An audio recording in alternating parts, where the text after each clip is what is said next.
พี่น้องมื้อนี้เฮาก็ยังเกาะติดชีวิตหัวหน้าเสียงวิหกนกพงศกรอยู่พี่น้องป๊าดข่อยมาอ่อนซ่อนชีวิตเล่าขึ้นมาหงเฮี้ยงเหลียงเหลี่ยมคักแท้คำเพลงอีปอกก่อนเกี่ยวเขียววุตันพันบุดรเดินตรวจงานจนเมื่อยเหลือหลายอยู่ขายแก้วบองปลูกกระเบี้ยงซื้อพักดูหน้าต่างตัวปันเนี่ยเฮามันเลือดดักสู่เลือดพอใหญ่ไทยอยู่แล้วมื้อแรงพ่อกันแกล้งพ่อสยภูมิพะนะบาป๊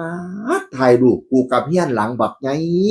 หลังบักใจบักโตบักโหล้านโพดโพบักโมบักแต่มือบักโตนบ้านแสนปากดีบ้านแสนปากดีงบสั่ง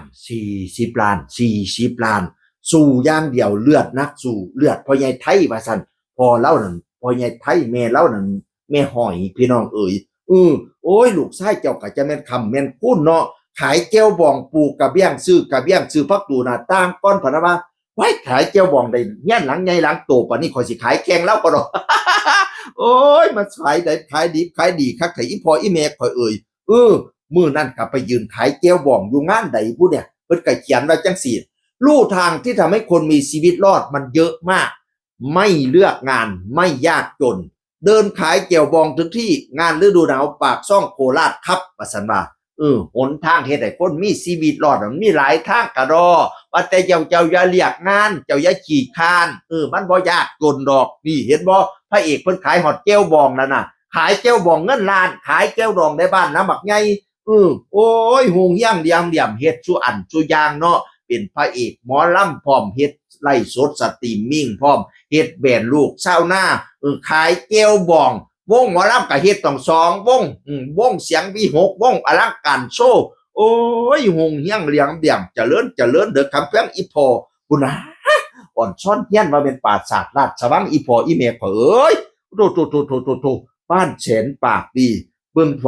วาฝุ่นแม่นเจ้าตั้งดังแม่นเจ้าตอป้องรอแม่นนั่งคำไหลหัวบันไดชื่อว่าเท่าบุญห้องค้างตรงชื่อว่าเท่าองค์อาจแป้นกาดชื่อว่าเท่าบุญเย็นฝาเส้นชื่อว่าเท่าสัตว์ซื่อกะยั่วคือชื่อว่าเท่าคำแข็งไม่ละแนงซื้อว่าเท่าอละไม่โอกไก่ซื้อว่าเท่าบุญห่มปั้นล้มซื้อว่าเท่าบุญเฮี้ยงเขียงไข่ซื้อว่านั่งสามเท่าก้อนเสาซื้อว่านั่งบุญสู้พักตูนาทางซื้อว่าทมล้มทอคุมาเท่าซื้อว่าเท่าบุญหนาหลังค่าซื้อว่าเท่าปกป้องยกขึ้นแล้วงามอ๋องต้องซื้อว่าเฮือนมันขวัญยืนว่าคำเพิ่นบาดีคืออย่างนี้ตัวคำโบราณพี่น้องเอ้ยเงี้ยนั่นขวัญยืน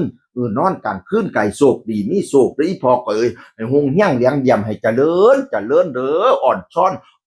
อนความปังความดังความเลิศของนกพงศกรไปเบิ่งบ้านกับเราพี่น้องเอ้ยบ้านแสนปากดีให้เจริญเสียงอื่นคนเก่าเว้าสู่ฟังสวัสดีครับ